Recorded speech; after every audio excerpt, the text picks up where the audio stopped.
Sí, sí, sí. Genial. Bueno, muy bien.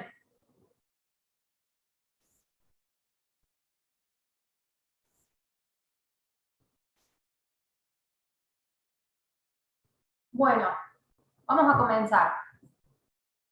El día de hoy vamos a charlar respecto a este tema que están viendo en pantalla, asma. Bien, el asma es una patología crónica, está dentro de las enfermedades crónicas no transmisibles que llamamos en medicina. Es una patología frecuente, potencialmente grave, que supone una carga considerable para los pacientes, para la familia y en la sociedad en general, por supuesto por el comportamiento que tiene, ¿sí? Genera síntomas respiratorios, genera limitación de la actividad, cursa con exacerbaciones, es decir, con crisis, que en ocasiones va a necesitar asistencia médica urgente y que también es potencialmente mortal, ¿sí? Letal para el paciente. El asma puede tratarse, es una patología que si bien tiene un curso crónico, pero que puede tratarse de manera efectiva y la mayoría de los pacientes pueden lograr un buen control de esta patología y tener una buena calidad de vida si logran ese control de esta enfermedad crónica. Cuando el asma está correctamente controlada y correctamente tratada para este paciente, el paciente va a poder evitar síntomas molestos, ¿sí? Durante el día y durante la noche, con lo cual esto ya le mejora la calidad de vida. Puede necesitar poca o en ocasiones ninguna medicación para los síntomas. Puede el paciente llevar una vida productiva, físicamente activa, puede tener una función pulmonar normal y puede también evitar las exacerbaciones, ¿sí? Es decir, las crisis puede evitarla el paciente cuando es correctamente controlado y tratado. De manera que todo esto, ¿sí?, está hablando de que un paciente con asma, si bien tiene una patología crónica, puede lograr una buena calidad de vida si tiene un seguimiento correcto.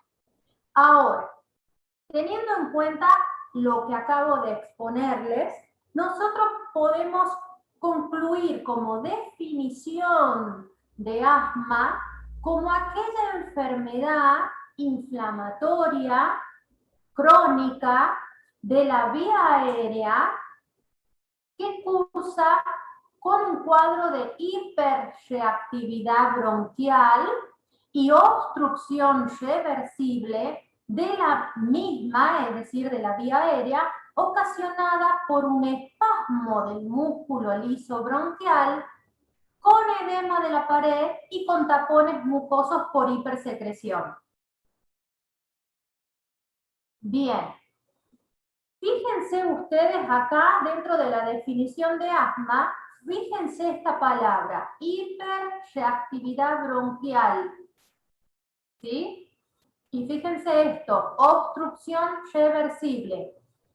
Recuerden, cuando nosotros hablamos en la primera clase de Medicina Interna 1, cuando estuvieron conmigo en la clase de exploración funcional del aparato respiratorio, que hablábamos de prueba para evaluar la hiperreactividad bronquial de un paciente.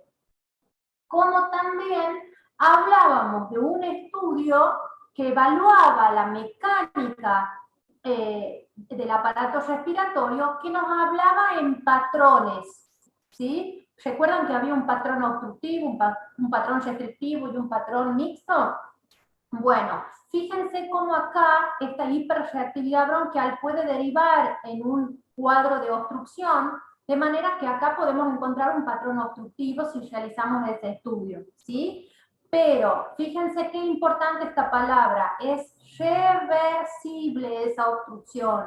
Afortunadamente es un cuadro que lo podemos controlar y del cual lo podemos sacar al paciente de esa situación de obstrucción bronquial. Bien, Ahora, desde el punto de vista epidemiológico, según la Organización Mundial de la Salud, esta patología es una de las principales dentro de las crónicas no transmisibles. A ver, ¿y cuáles serían otras patologías crónicas no transmisibles? Además del asma, la hipertensión arterial, la diabetes, ¿sí? Entre otras. Les estoy mencionando las más importantes. Bien, continuemos. Desde el punto de vista epidemiológico, en la actualidad habría 235 millones de pacientes con asma en el mundo. Es una patología frecuente también en los chicos y está presente en todos los países independientemente del grado de desarrollo que tenga ese país. Es una patología que está presente, ¿sí? En el 2015 están registradas 383.000 muertes por asma, en su mayoría en adultos mayores. Esto es desde el punto de vista epidemiológico a nivel mundial, son los reportes de la Organización Mundial de la Salud. Ahora, ¿cuál es el enfoque epidemiológico o cuáles son los registros que tenemos desde nuestro Ministerio de Salud a nivel nacional? Bueno, nuestro ministerio marca que casi 900.000 personas padecerían asma según el estudio de prevalencia que se hizo. Es decir, esto representaría un 5.98% de la población en general. Los ataques de asma se darían, esto está hablando de las crisis, ¿sí? De asma se darían con mayor frecuencia en el invierno y en primavera. Y el 46,8% de las personas que dicen tomar medicación la ingieren solo cuando tienen síntomas, ¿sí? Fíjense allí cómo es muy importante educar, darle información a los pacientes que el control de su patología tiene que ser siempre fuera de las crisis también, justamente para evitar la crisis. No esperar a que se generen los síntomas en el contexto de una crisis para recién tratar de tomar el control de la enfermedad. Bien, ¿y qué visión existe a nivel de Latinoamérica? Fíjense, acá esta información a mí me gustó porque es como que nos da un pantallazo respecto a América Latina, cómo está posicionado nuestro país respecto a países vecinos, ¿sí? Bien. Respecto al estudio ISAC, que es un estudio internacional que se hizo sobre asma y alergia en la infancia, este estudio compartió las siguientes conclusiones: que existe una gran variabilidad en cuanto a la prevalencia de asma entre los distintos centros latinoamericanos. Lo acabamos de ver en la diapo anterior, ¿sí? La contaminación ambiental aparecería como conclusión dentro de este estudio, aparece como con un rol paradojal, puesto que hay localidades que tienen mayor contaminación ambiental, la prevalencia del asma en esos lugares no fue mayor, por el contrario, la tendencia tuvo tendencia a ser menor, ¿sí? Bien, el grado de industrialización no se relacionaría, para este estudio, no se relacionaría con la prevalencia de la patología. Las prevalencias obtenidas en América Latina son tan altas como las obtenidas en países industrializados y con alto grado de desarrollo. Y la mortalidad ha evolucionado a un descenso sostenido, ¿sí? ¿Por qué? Y bueno, porque siempre estamos tratando de acercar información a los pacientes, hoy en día se habla más, con lo cual el paciente dispone de más información y logra entender que tiene que acudir al médico y tomar el control de esta patología crónica. Y ya situándonos en cuanto a la etiología de esta enfermedad, podemos hablar que el asma tiene una base multifactorial para su desarrollo. ¿En qué está basado este concepto de multifactorial? Principalmente en que se sabe que existe una determinada susceptibilidad genética en estos pacientes para el desarrollo de asma, y la interacción de esa predisposición genética con determinados factores medioambientales, entre los cuales podemos mencionar la exposición del paciente genéticamente predispuesto a determinados alergenos, a una determinada dieta a la que pueda reaccionar o a factores perinatales. En esto nos basamos para hablar de que el asma es una enfermedad crónica no transmisible que tiene una base etiológica multifactorial. ¿Y cuál sería el patrón característico que tiene esta enfermedad crónica?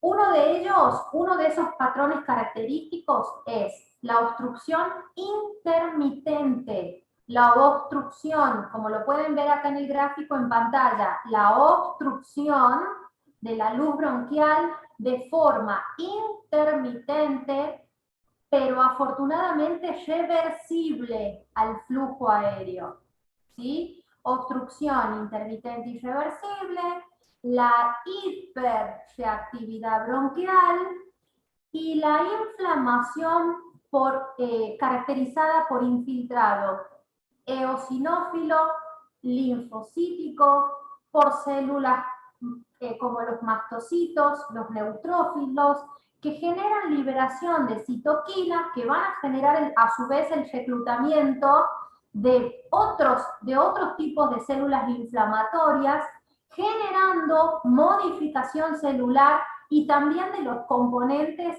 no celulares de la vía aérea. Esto sería entonces la modificación o los patrones característicos que existen en el asma.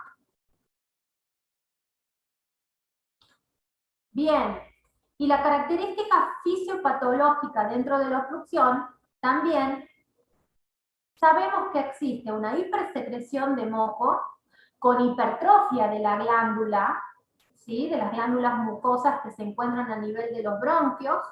Entonces, hay una hipersecreción bronquial, hay una hipertrofia glandular, hay una membrana basal engrosada. ¿Y en qué se basa el engrosamiento de esa membrana basal del bronquio?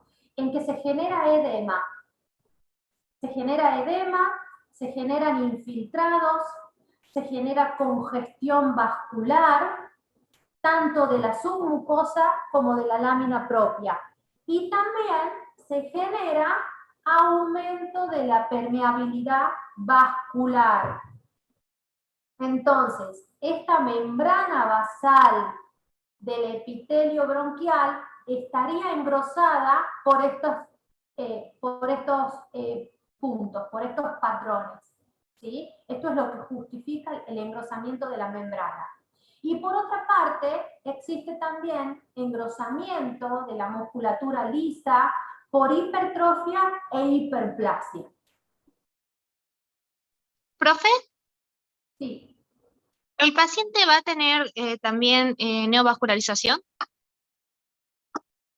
No está descrito así como neovascularización dentro de la bibliografía, como un patrón más anatomopatológico que se genera por la obstrucción bronquial repetitiva. Sí edema, sí congestión, sí alteración de la membrana vascular. Y desde el punto de vista fisiopatológico, nosotros nos podríamos basar en lo siguiente. Tiene que existir un estímulo. La mayoría de la bibliografía coincide en que siempre hay un disparador para esa crisis o para esa obstrucción bronquial. Ese disparador le llamamos estímulo, ¿sí? Y dentro del estímulo, fíjense, larga la lista. Fíjense cómo varios puntos pueden comportarse como punto de partida, como disparador de este proceso obstructivo. Estos estímulos activan a nivel celular la cascada de la inflamación. Fíjense que estas células que participan dentro de la inflamación se activan. las cuales van a llevar a la liberación de distintos mediadores de la inflamación, que los tienen acá en pantalla, los cuales van a ser los generadores de ese cambio estructural de la vía aérea que les vengo hablando, que les expuse en la diapositiva anterior, cuando hablaba del edema, de la inflamación de la vía aérea, lo cual va a concluir en la obstrucción de la vía aérea, en la obstrucción del bronquio.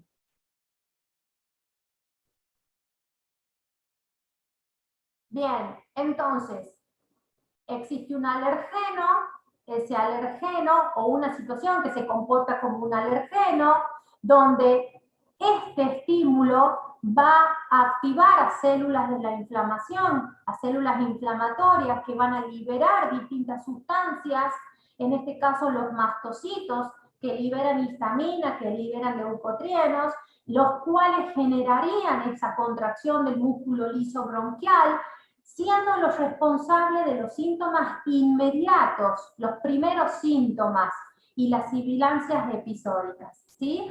Por otra parte, ese alergeno, además de activar a los mastocitos, activaría a los linfocitos de tipo T, los cuales activarían a través de sustancias mediadoras, activarían a los linfocitos B, que activarían a su vez más mastocitos.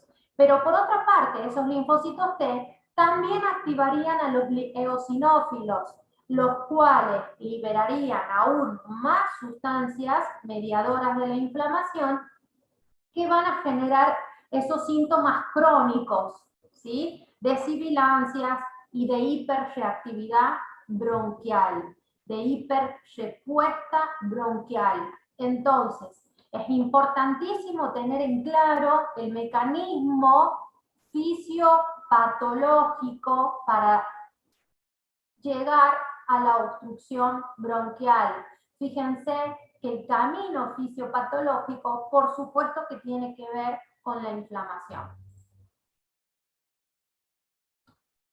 Bien, entonces, estos cambios anatomopatológicos que van a generar una remodelación bronquial, porque un paciente que tiene instalada esta patología crónica es un paciente que va a tener un bronquio remodelado, es decir, un bronquio con otra estructura, con una estructura que va a estar basada en hipertrofia del músculo liso de sus bronquios, un paciente que va a tener hipertrofia glandular en sus bronquios, depósito de colágeno por debajo de la membrana basal,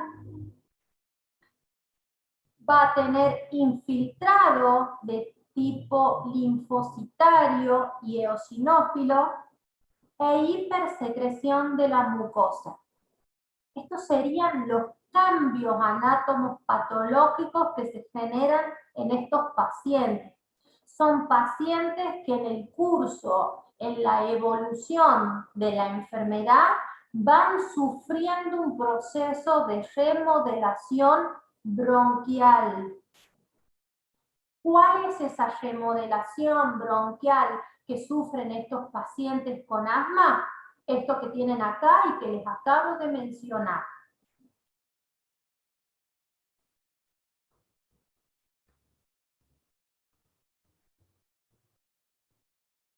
Bien, desencadenantes o también llamados estímulos, ¿sí?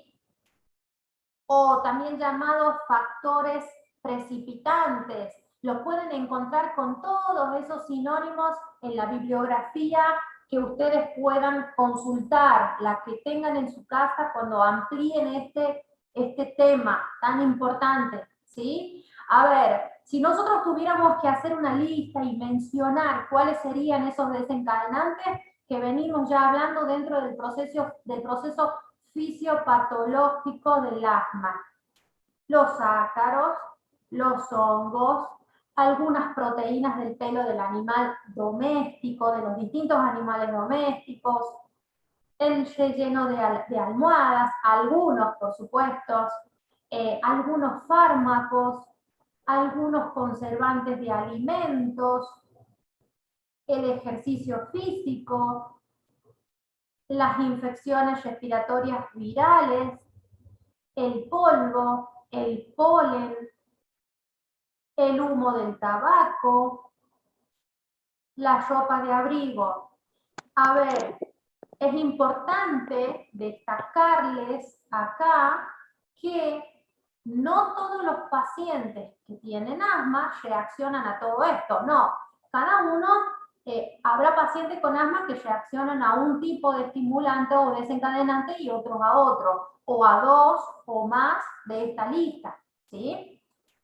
Pero estos son los que están descritos dentro de los estudios de prevalencia del asma, que están descritos como factores desencadenantes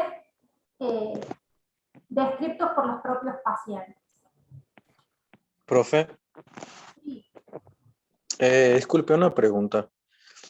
¿Puede ser que las embarazadas tengan más sensibilidad? O sea, pueden desarrollar un asma, una crisis asmática con un estímulo menor. Sí, sí, eso está descrito en la literatura. Pueden encontrar que una mujer embarazada pueda tener como mayor sensibilidad o predisposición. Sí, está descrito. Profe, ¿por qué la embarazada Bueno, tendría más Por predisposición? los cambios hormonales que se generan dentro del embarazo, le podrían generar una mayor susceptibilidad, pero están descritos algunos casos de embarazo en el cual la paciente, por supuesto que estamos hablando de una embarazada que genéticamente esté predispuesta y que probablemente ya su asma haya sido diagnosticado previo a la concepción del embarazo, ¿sí? Pero está descrito en algunos casos de embarazos que se generan esas crisis, pero no tiene una estadística alta, pero sí lo he leído en alguna bibliografía de manera que sí, es correcto. Bien, Bueno, profe, gracias. desde el punto de vista clínico, nosotros podríamos hablar de una tríada característica basada en disnea, tos y sibilancias. Y en algunas ocasiones hay pacientes que describen también esta sensación de opresión en el pecho, ¿sí? Esta tríada característica, por lo general, está descrita a predominio nocturno o de madrugada, pero fundamental tener en cuenta que no es específica de asma, ¿sí? De manera que esta tríada, por más que el paciente la refiera y nosotros la comprobemos a la sibilancia, las objetivemos en el examen físico, este paciente aún así, para darle el diagnóstico, tenemos que realizar pruebas funcionales. Pruebas funcionales que ustedes ya las saben, ya las conocen porque las vimos en el teórico de pruebas funcionales para evaluación del aparato respiratorio, ¿sí? Entonces, lo más frecuente, lo más característico es que un paciente con asma se presente a la consulta con esta tríada. Pero tener en cuenta esta tríada no es específica, no es solamente propia del asma. Existen otras patologías que también pueden presentar este cuadro clínico. Continuando en el diagnóstico, nos vamos a basar en la evaluación clínica, teniendo en cuenta los antecedentes del paciente, el examen físico, todos los datos positivos que nosotros recabemos de ese de ese examen físico con la semiología respiratoria, que ustedes ya conocen. Podemos apoyarnos en el laboratorio, ¿sí? Podemos también pensar y tenemos que descartar otras causas que cursen con sibilancias, como por ejemplo un paciente con enfermedad pulmonar obstructiva crónica, el cual puede desconocer que tenga este diagnóstico, ¿sí? Y, por supuesto, nos vamos a apoyar también en una radiografía de tórax, la cual puede tener un resultado normal o puede mostrar signos de hiperinsuflación, y también esta radiografía en el contexto de un paciente con la clínica, con la tríada característica que les he mencionado, nos va a permitir descartar otros procesos, como por ejemplo una neumonía o una insuficiencia cardíaca.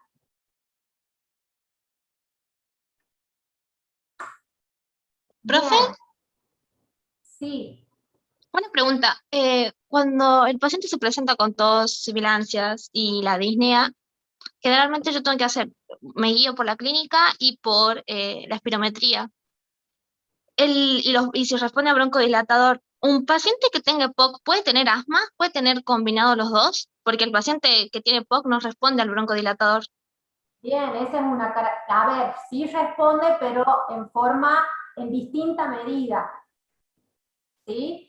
La obstrucción, que de hecho, a ver, el fármaco que se va a utilizar para generar esa broncodilatación en un paciente con enfermedad pulmonar obstructiva crónica va a ser otro tipo de fármaco diferente al que vamos a utilizar en el asma.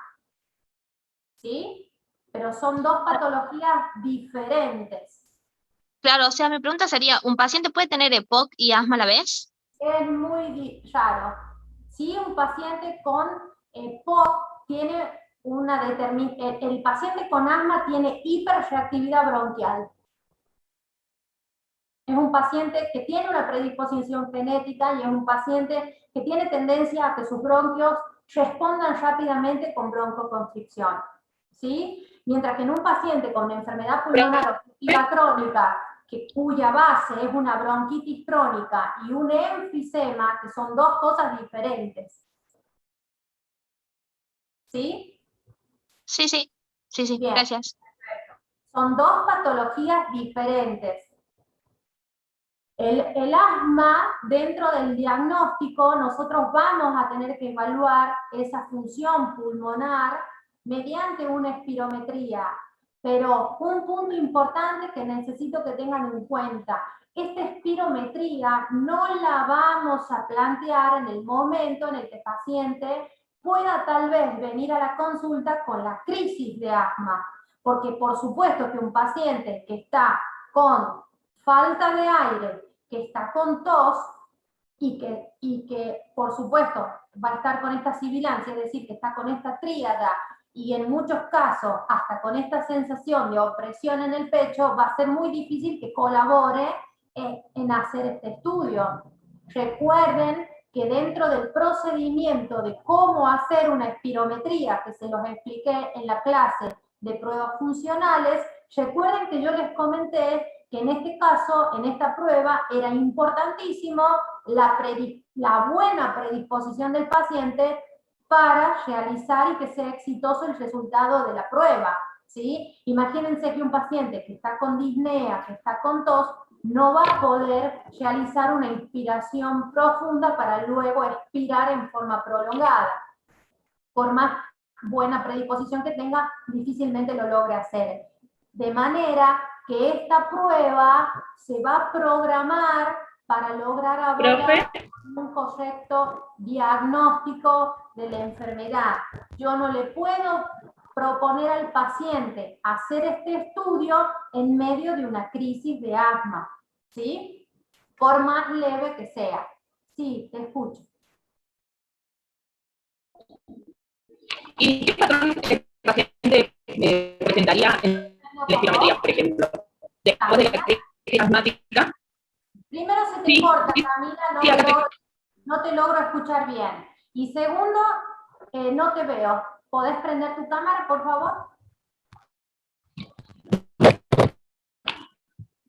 Ahí está. Es que no la tengo prendida porque se me escucha mal. No sé si es que la clase la escucho entrecortada, pero yo la escucho entrecortada. Se escucha entrecortada, profe. Sí, se le escucha entrecortada. Te escuchamos entrecortado, Camila. No te logro entender. Si querés, escribime tu pregunta por el chat y yo te la respondo. Yo la leo, Pro- no te la... Sí, Profe, yo tengo una pregunta. dígame. ¿Por qué en el asma tiende a aparecer más a la noche y a la madrugada? Por los procesos inflamatorios, ¿sí?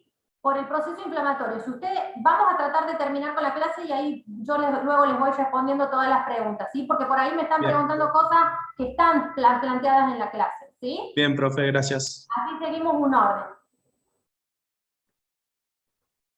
Bien, en la espirometría, nosotros vamos a ver, si ustedes recuerdan de la clase anterior, hay una relación, nosotros vamos a poder, uno de los puntos que nos permite la espirometría es evaluar la relación B/1 respecto a la capacidad vital forzada, ¿sí? Y hay dos probabilidades, que esta relación sea igual o mayor al 70%, es decir, que sea una relación normal, en la cual, en ese caso, vamos a evaluar la capacidad vital forzada del paciente. Si esta capacidad está normal, hablaríamos de una espirometría normal. Ahora, si esta capacidad vital es baja respecto a la curva flujo-volumen, vamos a poder determinar que tal vez esto se genera porque hay una mala colaboración del paciente o bien porque tiene un patrón restrictivo. Si por el contrario el paciente tiene una relación menor al 70% y por lo tanto nos lleva a concluir en un patrón obstructivo, podemos evaluar en ese caso a través de una prueba broncodilatadora, ¿sí? ¿Recuerdan la prueba broncodilatadora donde hacíamos una espirometría basal, luego administrábamos un broncodilatador y luego repetíamos la espirometría? Si esa segunda espirometría nos muestra que revierte esta relación, ¿sí? Es decir, concluimos que revierte la obstrucción bronquial, nos estaríamos situando en el diagnóstico de asma. Eso nos ayudaría a empezar a apoyar el diagnóstico de asma. ¿Por qué? Porque ya la definición de asma les marcaba que además de ser una enfermedad inflamatoria crónica, es una enfermedad que tiene una obstrucción reversible del árbol bronquial, ¿sí? De manera que si acá la relación B/1, capacidad vital forzada, mejora con la prueba broncodilatadora, nos ayuda a apoyar el diagnóstico de asma. Si por el contrario no revierte esa obstrucción, el paciente puede ser sometido a ciclos de corticoides que en caso de que también logremos comprobar que esa hiperreactividad o esa obstrucción bronquial revierte con los corticoides, también va a apoyar el diagnóstico de asma, ¿sí? Y si no revierte, sería oportuno descartar las otras patologías que puedan concursar también con un patrón obstructivo, como por ejemplo el EPOC, las bronquiectasias y la fibrosis quística. Bien, ahora, también sería importante realizar una prueba de difusión dentro de la evaluación de un paciente con asma. ¿Qué prueba de difusión? Porque les planteé dos, ustedes ya conocen dos pruebas de difusión. Dentro de las dos pruebas, la de elección en este punto es la gasometría arterial. Esta gasometría arterial, lo reitero porque lo venimos hablando, lo hablamos en la clase de neumonías también.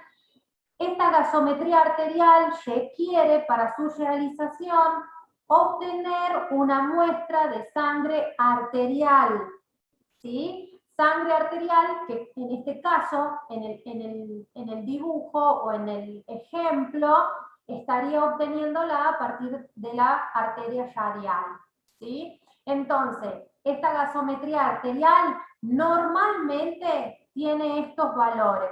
Fíjense, acá a su izquierda. Acá están planteados los valores normales de la gasometría arterial.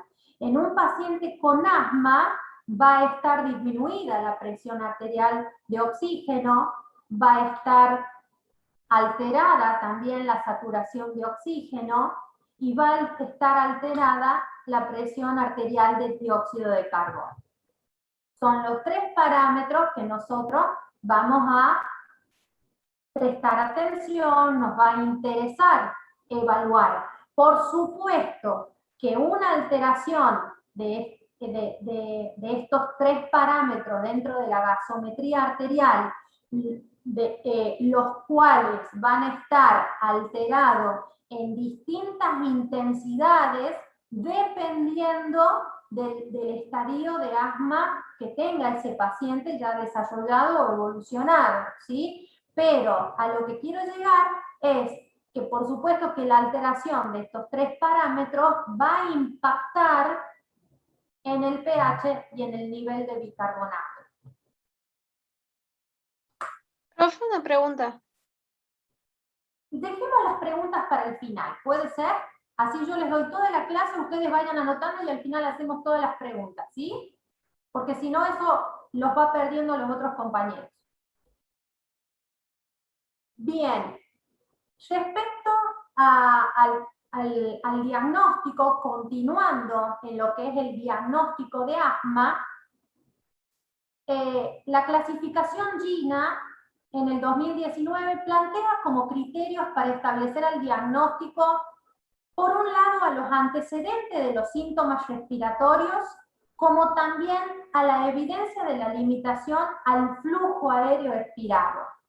Fíjense, dentro de los antecedentes, ¿sí?, de los síntomas respiratorios, la sibilancia, la tos, la falta de aire, la opresión de pecho, esta clasificación GINA marca lo siguiente, que en general los pacientes que tienen asma refieren más de uno de estos 4 síntomas, ¿sí?, que por lo general aparecen de forma variable con el tiempo y van variando de intensidad a su vez cada uno de ellos, que por lo general aparecen o empeoran por la noche o al despertar, que por lo general suelen ser desencadenados por el ejercicio físico, o la risa, o algunos alergenos, o el aire frío.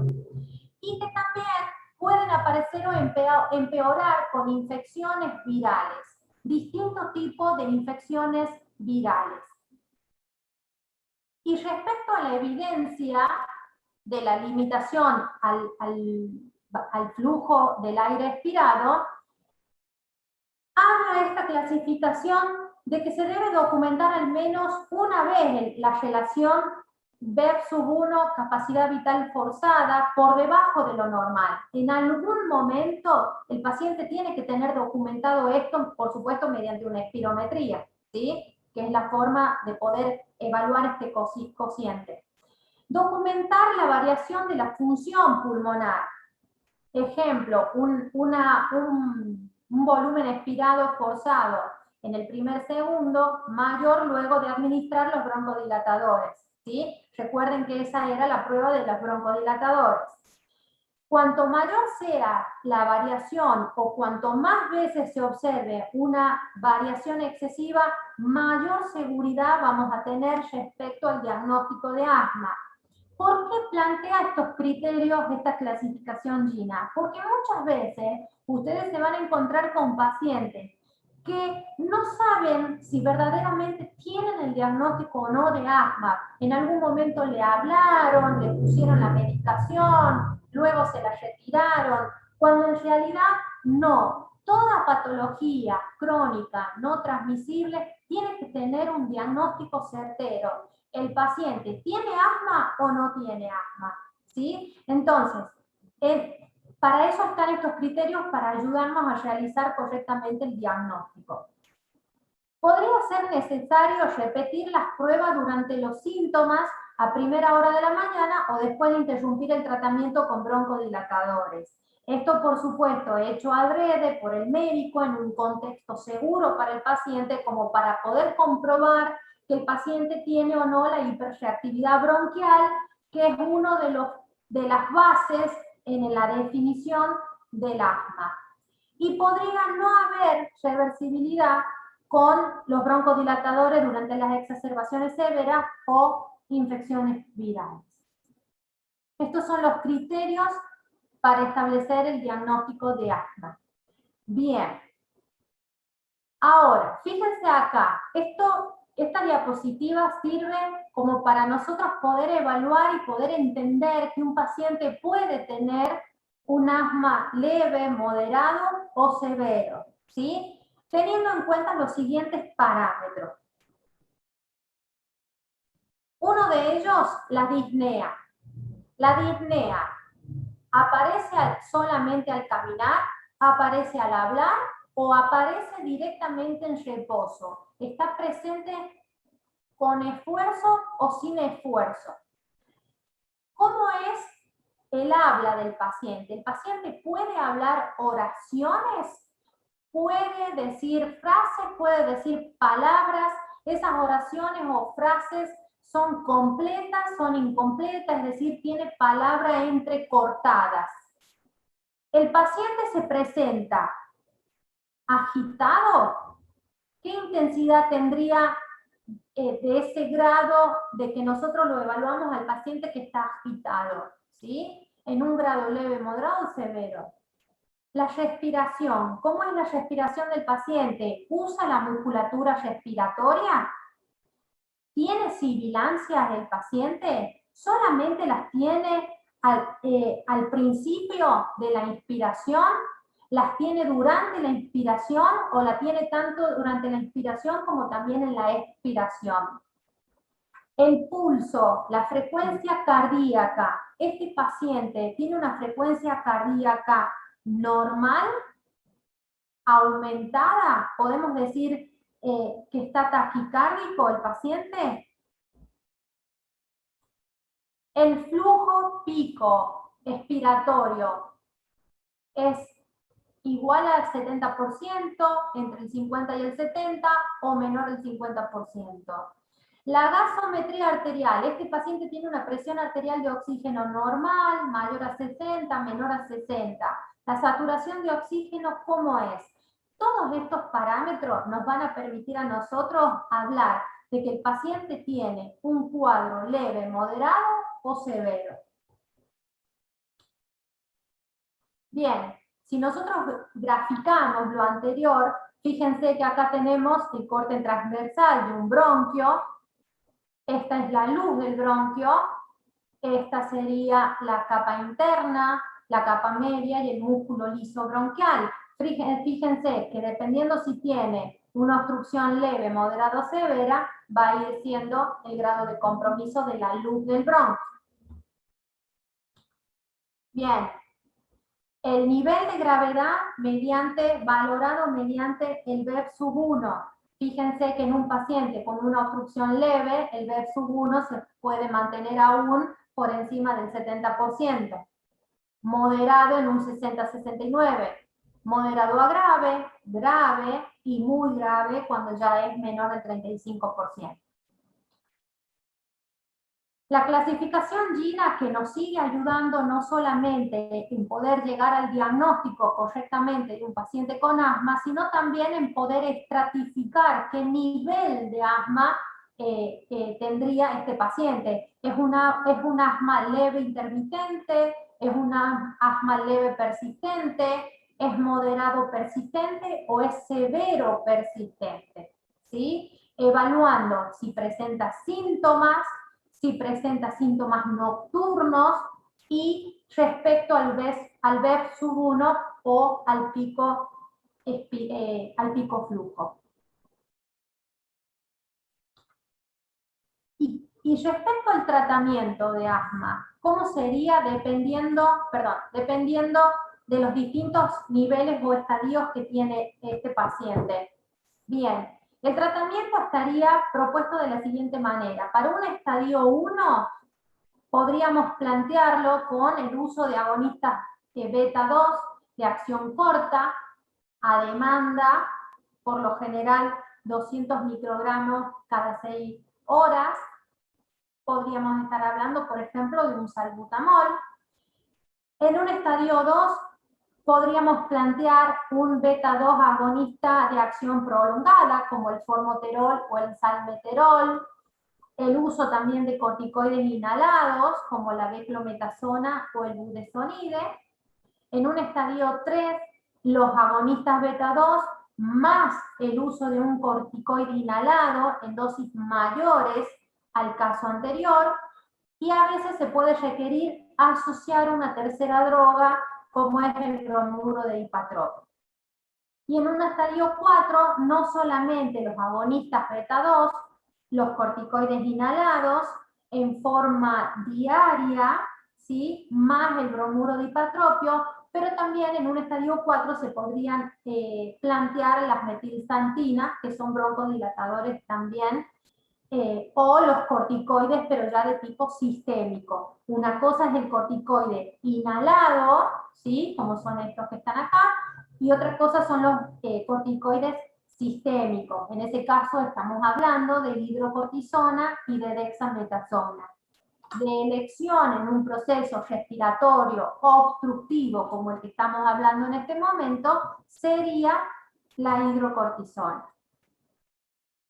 Bien, pero también nosotros tenemos que tener en cuenta otras estrategias que no tienen que ver con fármacos, pero que son importantes a la hora de prevenir las crisis de asma, como lo son la consejería para dejar de fumar, promover la actividad física, pero en forma cuidada, e identificar y lograr eliminar todos aquellos sensibilizadores, y sobre todo a nivel laboral, que muchas veces suelen tener estos pacientes.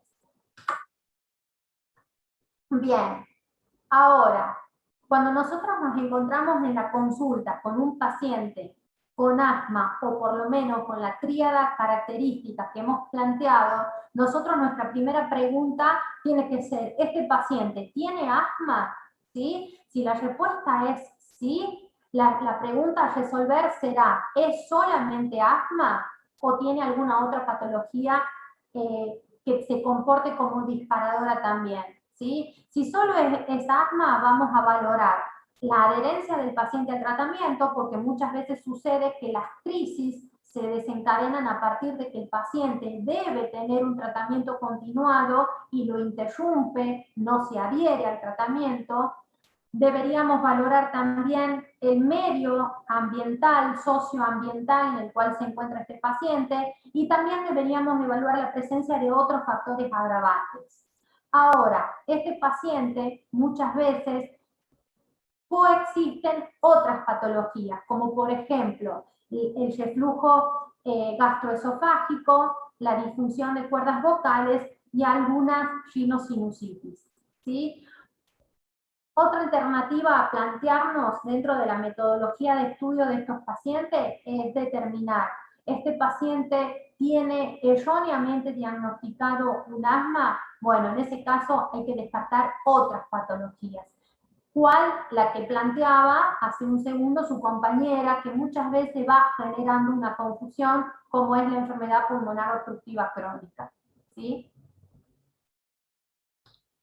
Bien, y respecto a las crisis de asma, a mí me parece que un médico cuando está frente a una crisis de asma tiene que tener planteada como una sistematización para poder actuar correctamente. ¿Por qué? Porque un paciente con asma en una crisis de asma, el tiempo es oro. El tiempo para ese paciente es valiosísimo. Y cuando hablo de tiempo, estoy hablando del tiempo que maneja el médico que lo está tratando en cuanto a la resolución de esa crisis de asma, ¿sí? Por eso yo les resumo el manejo del paciente con una crisis de asma, como lo ven ahí en estas diapositivas. Primero, dentro de la crisis, lograr determinar rápidamente si este tipo de crisis que está atravesando el paciente es leve o moderada o es severa o es potencialmente fatal. Es muy importante que ustedes logren rápidamente saber situarse en cuál de estas tres posibilidades están parados. O el paciente está parado, pero ustedes son los médicos que tienen que tomar la resolución de este caso. Si el paciente tiene una crisis leve o moderada, seguramente va a ser un paciente que habla en frases, es un paciente que prefiere estar sentado que acostado, no logra quedarse acostado tranquilo, es un paciente que puede no estar del todo agitado, tiene una frecuencia respiratoria elevada, pero es un paciente que aún no está usando la musculatura accesoria, ¿sí? Por lo general. Es un paciente que mantiene una frecuencia cardíaca no mayor a 120 por minuto, es un paciente que maneja una saturación de oxígeno promedio entre 90 y 95%, con un pico flujo mayor al 50%. En este caso, si este es el escenario en el cual está parado nuestro paciente, podría ser adecuado iniciar el tratamiento con broncodilatadores beta 2 de acción corta, ¿sí? En inhalaciones repetidas cada 20 minutos durante 1 hora. Y también usar corticoides, pero fíjense que acá este paciente se puede ir con corticoides vía oral del tipo prednisona, 1 miligramo por kilogramo de peso en el caso de un adulto. Se puede utilizar oxígeno a flujo controlado, buscando tener una saturación promedio objetivo entre el 93 y el 95%. ¿Sí? Si el paciente, a pesar de estar en observación con este tratamiento, empeora su cuadro, va a ser necesario trasladarlo a un centro de mayor complejidad, ¿sí? O a un punto de mayor complejidad dentro del mismo nosocomio. Si el paciente mejora, va a poder continuar con este tratamiento según sea necesario una vez que vamos controlando su evolución, ¿sí? Si luego de una hora este paciente vuelve a empeorar, vuelve a la consulta porque vuelve a empeorar su cuadro, directamente este paciente debería ser atendido en un centro de complejidad.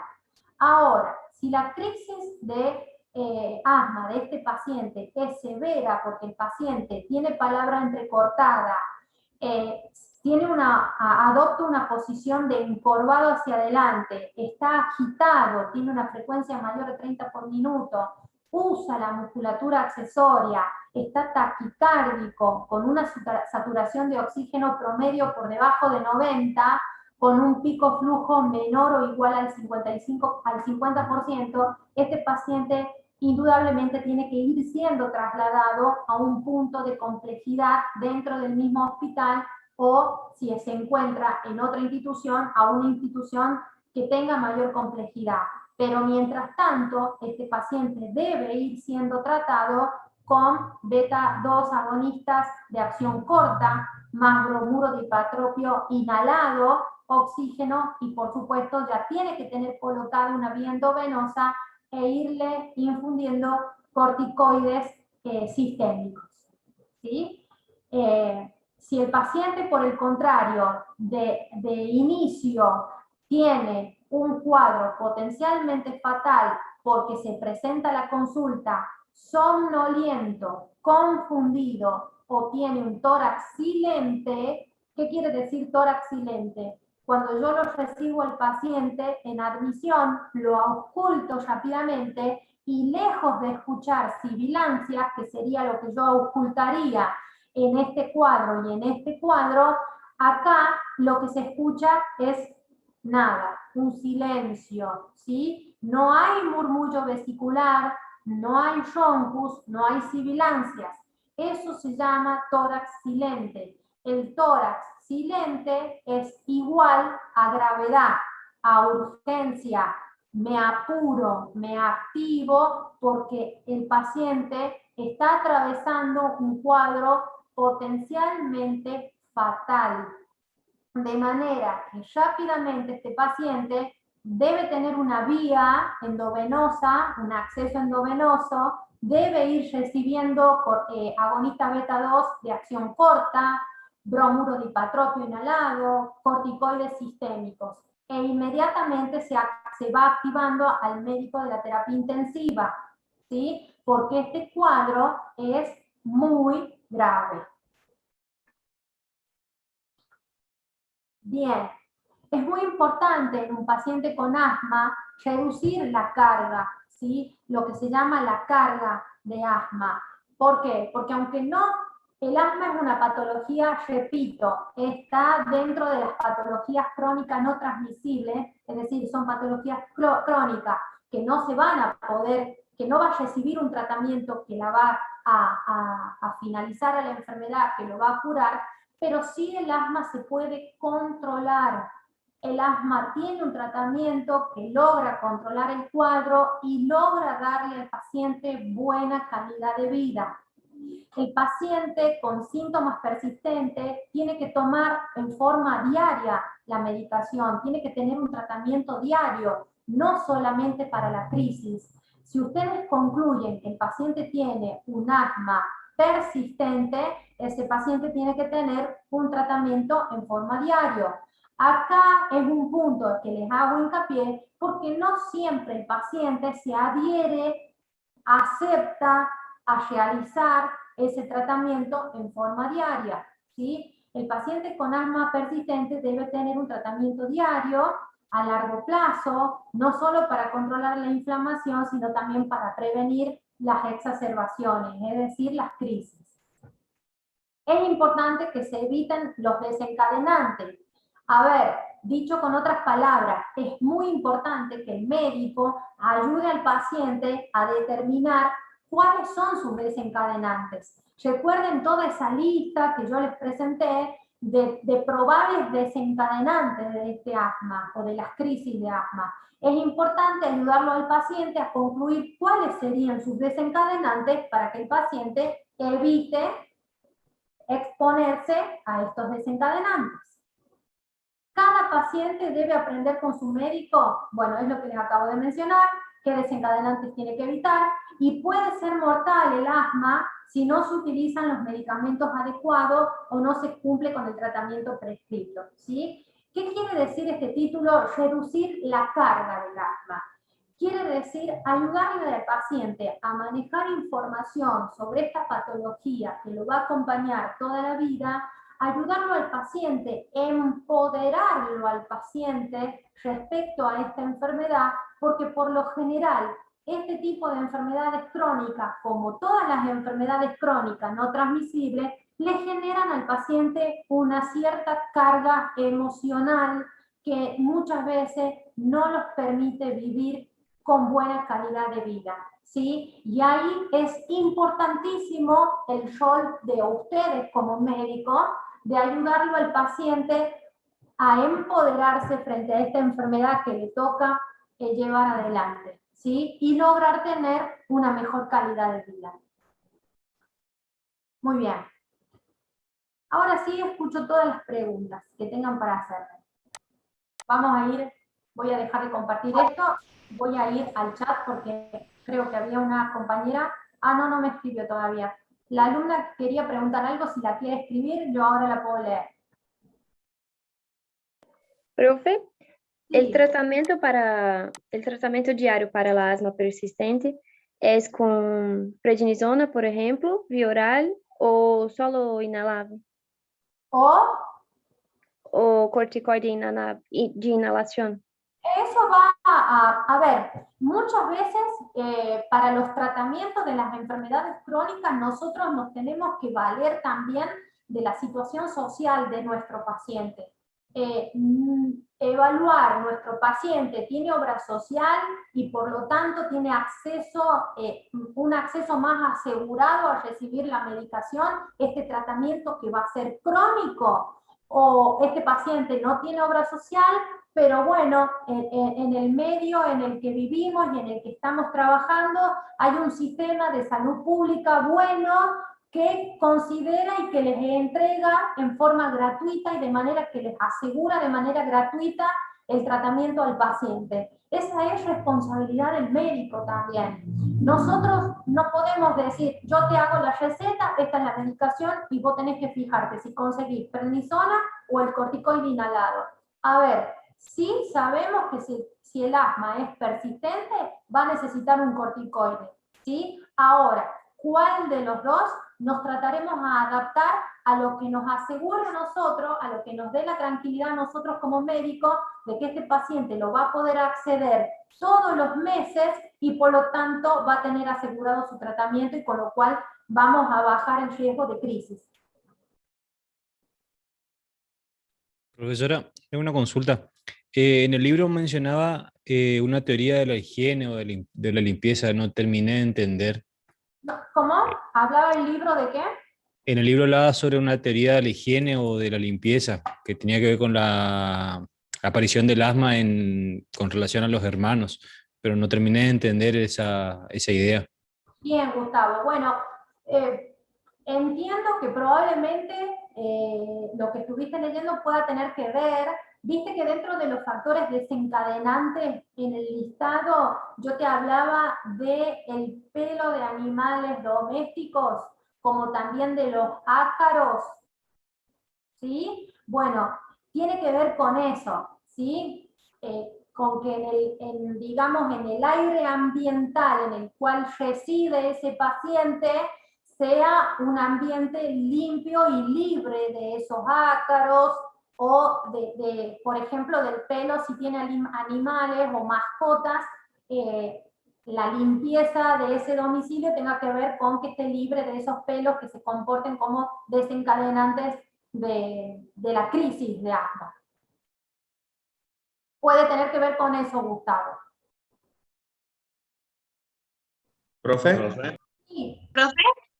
Sí, yo tenía una pregunta del por qué aparece más los síntomas de asma durante la noche o la madrugada. Bien, porque, a ver, no hay un punto claro, certero, que se pueda marcar sobre esta teoría. Son teorías que las crisis se darían en esas horas puntuales de la noche. No hay una certeza, pero se creería que tiene que ver, por ejemplo, con el cambio de la temperatura, con el frío. ¿Te acordás que el cambio del aire frío podría ser uno de los desencadenantes? ¿Sí? O también te acordás que los rellenos de las almohadas, algunos rellenos puntuales, no todos, y no todos los pacientes. Hay algunos pacientes que reaccionarían a ese tipo de sustancias con las cuales están rellenas las almohadas, los almohadones, o la ropa de abrigo, las frazadas, podrían contener algún tipo de polvo que se va acumulando, que podrían desencadenarse que podrían comportarse como factores desencadenantes. Se cree que estaría apoyado en eso la idea de que por ahí las crisis se puedan generar durante la noche. Bien, profe, muchas gracias. ¿Profe? Puede ser también por el estímulo parasimpático de que se activa en la noche. Podría ser también. Como te digo, no hay una base científica que avale esto. Estarían varios postulados. De lo que yo encontré en la bibliografía, habla lo que le acabo de explicar a Sebastián. Pero podríamos investigar lo que estás planteando vos. Le dejaron una duda en el chat, profe, ¿sabes? Sí, Patricio. Profe, la teoría de la higiene se trata... Entendí que Patricio quería hacer una pregunta, o me equivoco, escuché mal. No, digo, le dejaron una pregunta en el chat. ¿Sabes? ¿Me escribiste en el chat? Camila, sí, ahora la voy a leer. Gracias, Patricio. Sí, alguien me estaba hablando. Yo le estaba hablando. Juanita, ¿vio que habló de la teoría de la higiene? La teoría de la higiene tiene que ver con que se dice que si los niños que nacen por parto normal, o sea, separa el parto normal de un parto de cesárea. Supuestamente si el niño nace por parto normal, está más expuesto a gérmenes que una persona que nace por cesárea, que sale en una bolsita con el líquido amniótico. Y también lo que quiere decir es que la persona, o sea, cuando sos niño y como que vas a jugar con tierra o, no sé, vas a las plazas y tenés más contacto, tu sistema inmunitario lo capta todos los alérgenos como de más niño, entonces no te afecta tanto. Hoy en día los niños, los padres no quieren que jueguen con la tierra. Entonces de eso se trata la teoría de la higiene. Esos serían algunos, podría ser, no apagues tu cámara, Juanita, porque si vamos a hablar, me gustaría hablar con vos, no con la pantalla. Ahí está. Bien. Sí, escucho. Ahí está. Sí, puede ser que se lo tome a ese punto, ¿sí? Pero existen también los ácaros y los pelos de las mascotas, que están descritos como factores precipitantes desencadenantes, ¿sí? Claro. Pero también se sabe que esas situaciones que vos acabas de marcar son inmunizadoras. Tengamos en cuenta que la etiología del asma tiene una base multifactorial y que para que se desarrolle tiene que haber también una cierta predisposición genética para hacerla. Sí, profe, yo tenía una duda. Cuando tratamos la crisis del paciente, yo leí en la guía de Gina que cuando sea una crisis severa hay que ponerle, ahí le digo, acá. O sea, todo lo que usted dijo, el salbutamol, el corticoide, y después el bromuro de hipotropio, ¿lo pongo solo cuando sea una crisis severa? Sí, cuando en una moderada también ya se plantea. En una crisis moderada también lo vas a tener que tener en cuenta. ¿Sí? ¿Qué es el bromuro de hipatropio, Juanita? No sé qué es el bromuro. No sé qué es. ¿Qué es? Ah, porque pensé que me decía que lo habías leído en el GINA. Sí, lo leí, digamos, y lo pone como para un esquema de crisis severa, por eso. Bueno, el bromuro de hipatropio es un derivado de la atropina, ¿sí? Y lo que hace es generar una relajación del músculo liso bronquial, ¿sí? Pero por otra vía, es un anticolinérgico, ¿sí? Los agonistas beta-2 usan un camino para relajar la musculatura lisa bronquial y el anticolinérgico va por otro camino, pero los dos llegan al mismo fin, que va a ser relajar la musculatura lisa bronquial, ¿sí? De manera que cuando el paciente en una crisis leve no responde a lo primero que nosotros vamos a tomar, que va a ser un beta-2, un agonista beta-2, si vemos que no responde, podemos sumar un anticolinérgico como es el bromuro de hipatropio, y si no responde, podemos ir a un corticoide endovenoso. O hay distintos esquemas, hay distintos criterios, ¿sí? Por ejemplo, hay escuelas que marcan que el principal acceso sería un agonista beta-2 de acción corta. Si no responde, sumamos un corticoide inhalado. Si no responde, vamos al bromuro de hipatropio. Si no responde, vamos al corticoide sistémico endovenoso. ¿Sí? También tiene mucho que ver en el medio en el que ustedes se encuentren trabajando. No es lo mismo estar en la guardia central del Hospital Veraballo que estar en un centro primario de salud. ¿Sí? Sí. ¿Por qué? Porque yo voy a disponer de distintos elementos. La guardia central del Hospital Veraballo es un medio de alta complejidad que está preparado para situaciones graves, mientras que en un centro primario de salud tal vez tengo acceso a poder revertir una crisis, pero no con tantos elementos como lo tendría en un hospital, ¿sí? Por eso, ustedes van a ir guiando el tratamiento según con los medios o con los medicamentos o con los elementos que cuenten, ¿sí? O por ahí son los médicos de guardia en un dispensario en un pueblito del interior, ¿sí? Entonces, van a ir usando los fármacos y los recursos que tengan a mano para poder usar. Pero, ¿cuál es el fin de todo esto? Que ustedes tengan en claro, ante un paciente con una crisis de asma, a ver, me sistematizo. ¿Cuál es la forma de abordarlo? Dudo que en cualquier centro no exista un agonista beta-2 de acción corta.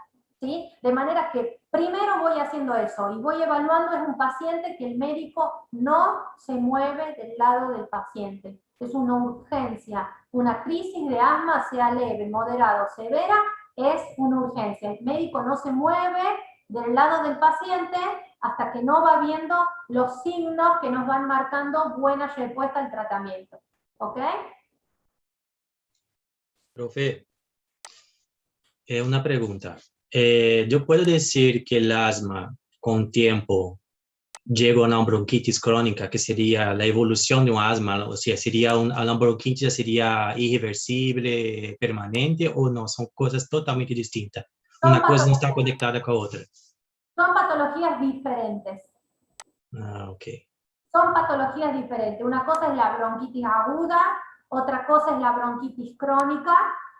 ¿Sí? Que recuerden que la bronquitis crónica es una de las dos patas que tiene la enfermedad pulmonar obstructiva crónica. Cuando ustedes vean ahora la clase, el teórico de enfermedad pulmonar obstructiva crónica, van a ver que la definición toma a la bronquitis crónica y toma al enfisema. Y no les va a hablar de asma. Etiologías distintas, entonces. ¿Cómo? Etiologías distintas. Tal cual, tal cual. Pueden compartir síntomas, pueden compartir la clínica. Por eso, ojo. Sí, esto que confunde. Ajá, exactamente. Viste que yo en la diapositiva te puse tríada característica. ¿Qué quiere decir eso? Todos los pacientes con asma, por lo general, vienen a la consulta con esta tríada. ¿Sí? Con la tríada característica. Disnea, tos, distancia, pero no es específica de asma. Si yo les dijese a ustedes, esta tríada es característica y específica de asma, le estaría diciendo que eso solamente pertenece a asma, y eso es incorrecto. Esa tríada con la que se presenta un paciente con asma, también la pueden presentar los pacientes con EPOC. También la pueden presentar un paciente con neumonía. Es decir, no es específico de asma. Por eso es que es tan difícil el diagnóstico de asma. Así es. Y lleva tiempo también un poquito, ¿no? ¿Cómo? Se tarda un poquito, ¿no? Porque creo que no es tan así. Tienen que pasar por todo el proceso para estar claro, ¿no?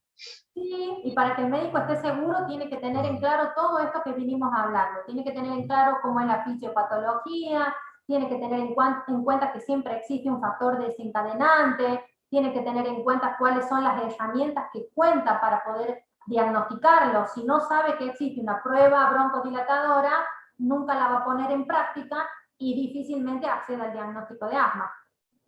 El gold standard siempre va a ser a través de todo este conjunto, con la prueba, espirometría, la clínica, factores. La prueba broncodilatadora, recuerden que es la que les va a hablar de ustedes, de la condición que tiene un paciente con asma, que es la tendencia a la hiperreactividad bronquial. Un paciente con EPOC, si bien tiene un patrón obstructivo, pero no es un paciente hiperreactivo. No es un paciente que tenga hiperrespuesta bronquial.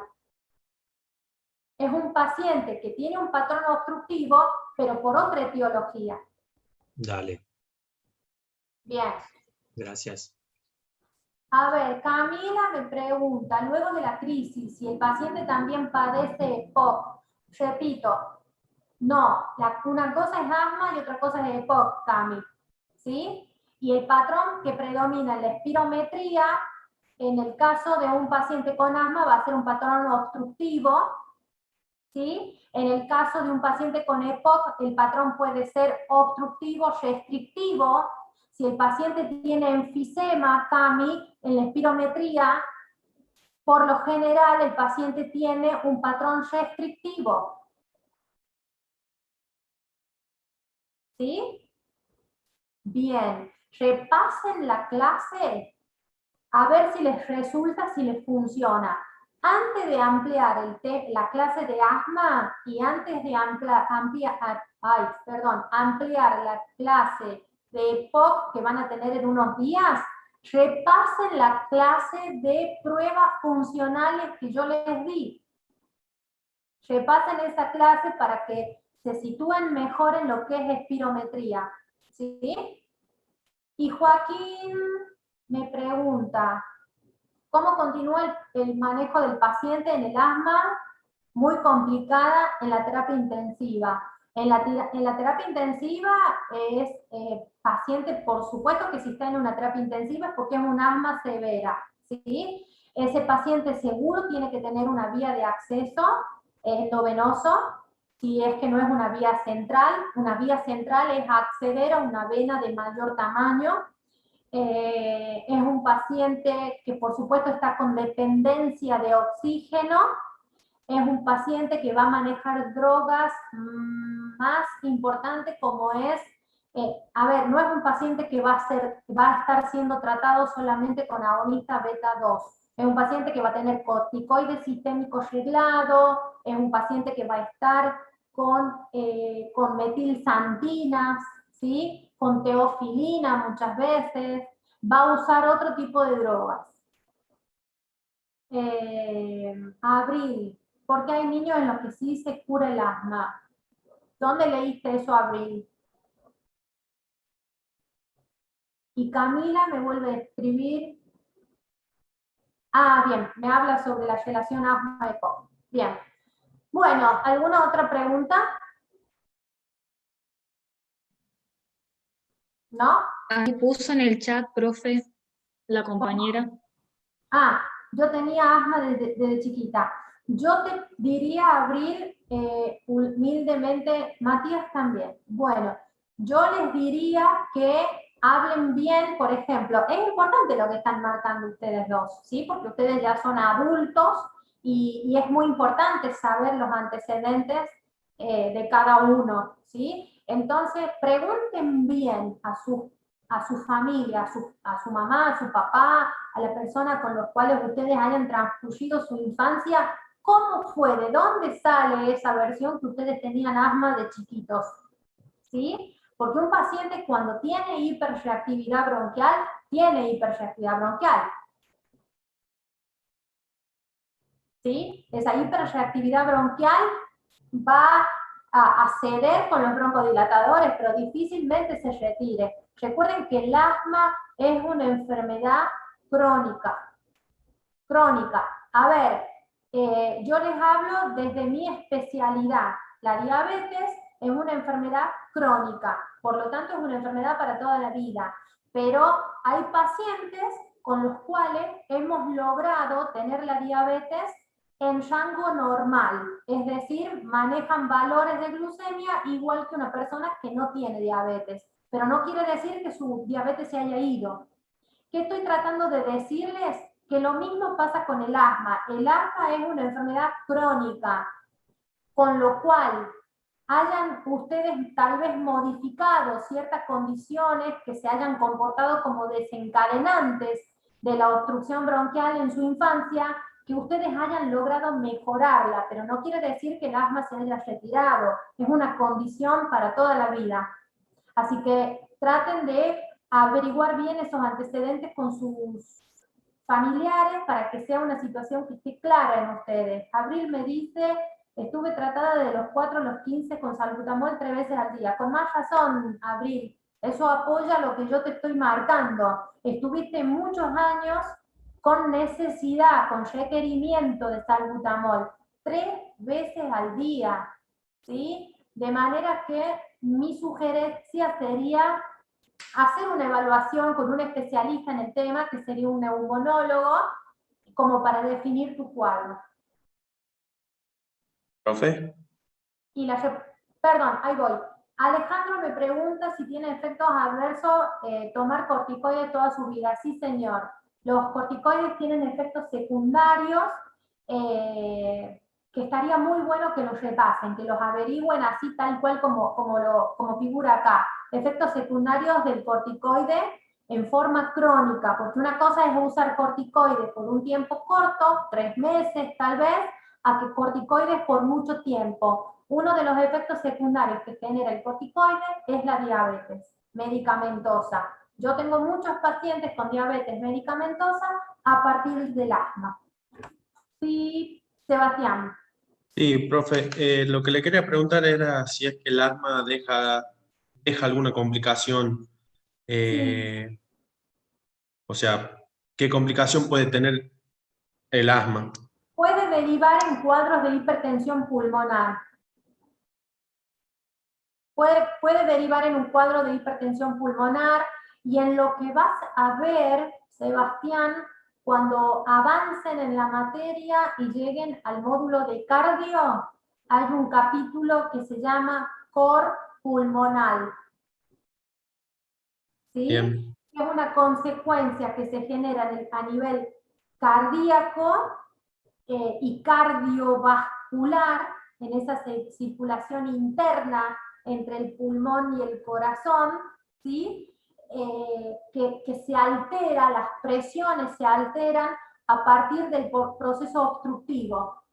Esa obstrucción bronquial sostenida en el tiempo va impactando a nivel de las presiones pulmonares, ¿sí? Se puede llegar a generar una hipertensión pulmonar.